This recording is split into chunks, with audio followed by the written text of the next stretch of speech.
Hey, how's everyone doing? I hope that you guys are all doing well. I'm excited. It's 2025. We've already gotten together for our first men's gathering. I wasn't there. Still glad to be a part of this group though. Thank you Jose for leading us into 2025 and I'm excited to see what God has in store for us. Excited. So it's Monday and I just wanted to jump off with a message that I hope encourages you, that I hope answers some questions that you guys might have.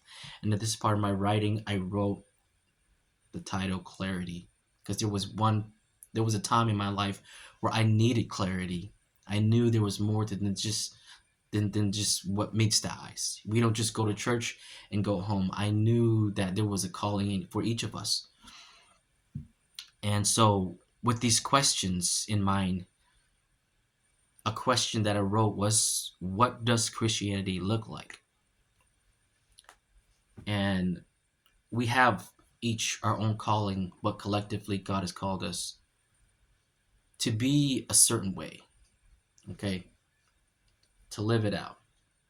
This brings me to John chapter 17, verse 20. This is the end of the book of John, where Jesus knows his time is coming, but he takes his time to pray. And in this prayer, he prays to the Father. He says, I pray for those who will believe in me through the message, that all of them may be one. Father, just as you are in me and I am in you, may they also be in us, so that the world may believe that you've sent me.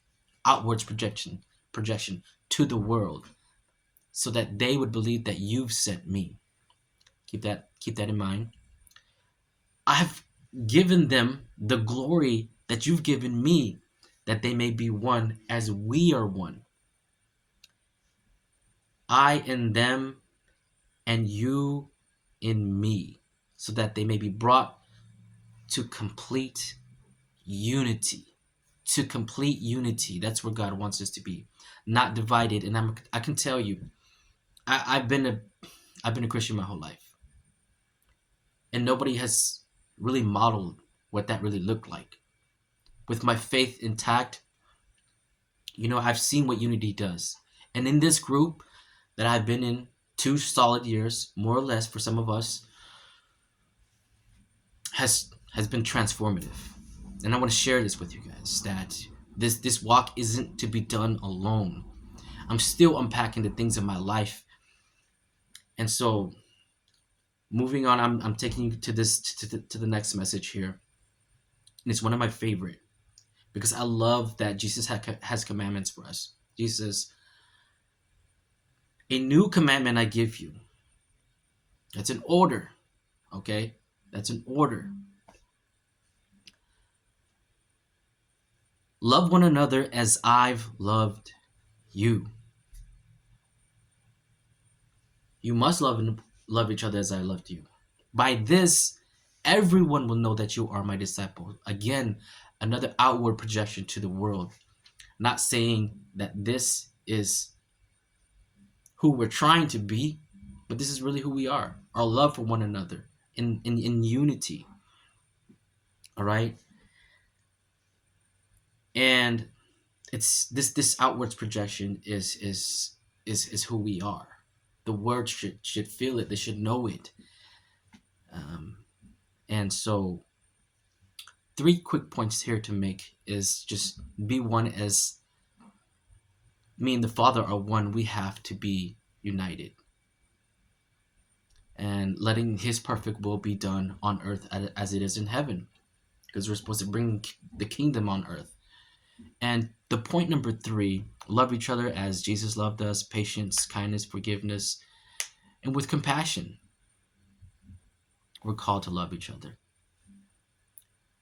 And not just shallow friendships and gatherings, but as we're supposed to get to know God intimately, we are supposed to know each other and love each other intimately with compassion. So much compassion Jesus had for us that he cried, he wept. And that's the same way that I love you guys sincerely. And so that's the word that I'm leaving with you guys this week. And I ask that you guys come into agreement with that, because biblically, when two or more come into agreement, whatever we ask for, it will be given to us. That's biblical. So that is powerful to me. I've watched it, witnessed it myself, transform me from who I was to who I am now. And without each other, none of this can be done. So, under the side note, I've had people, when I've heard people ask elders, how do I find my calling? Okay, exactly how you can find your calling is who you've been.